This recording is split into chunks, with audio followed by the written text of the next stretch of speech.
Switch it.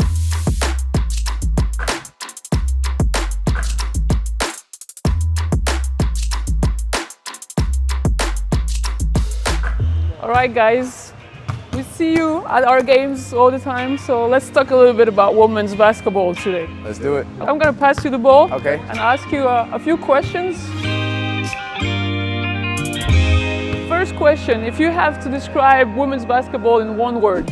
I would say women's basketball is established. One word, I would probably say powerful. Was there any women's player that you grew up looking up to or that you watch now? I knew Lisa Leslie when I was younger. And now in recent times, I would say Satu Sabali. She's a player from the German national team. When you watch their games, like, is there anything that you would steal from their game or a signature move or something that you watch that you would implement into your game? There's so many good guards now in the WNBA. Caitlin Clark, Sabrina. I'm always looking at kind of different ways I can always improve my game. So whether it's their shooting, their ball handling, the way they get to their spots, it's all the same and it can translate to my game as well. What do you feel like women's basketball needs to keep that momentum going?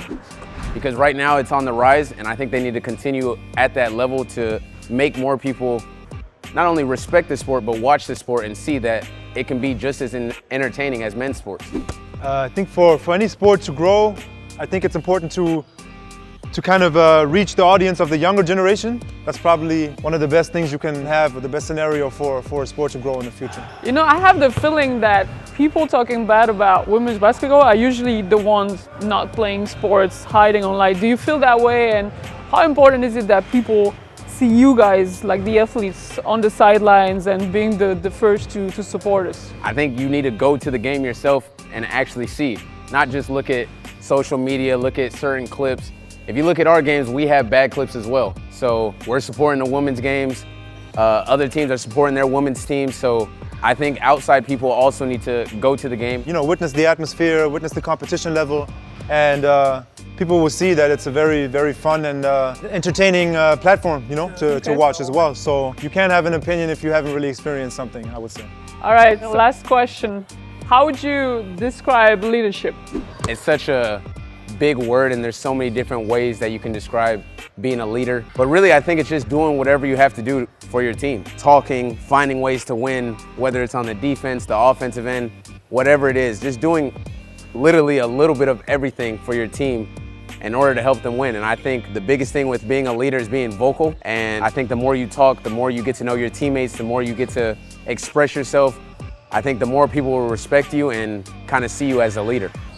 There's the vocal aspect to leading 100%, and it's very important in basketball to be communicative and to have a vocal voice. Do things the right way and having people see you doing things the right way, and that can go a long way as well. I just want to thank you for your time, guys. It was good speaking to you about that. Hold on though, we also have a question for you. Okay.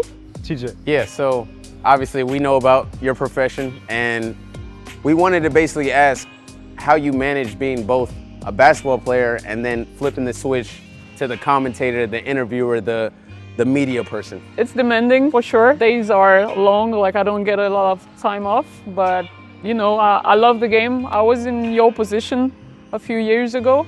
I wasn't the best player on my team, so at some point I had to make a decision, but I wanted to keep playing just because I love the game. And also with my job, like being so close to the game and being able to share the emotions, tell your stories, I think is a big part. And so I just try to manage both. And I mean, just loving what I do. Love of the game. Love of the game. That's what it is. Come on.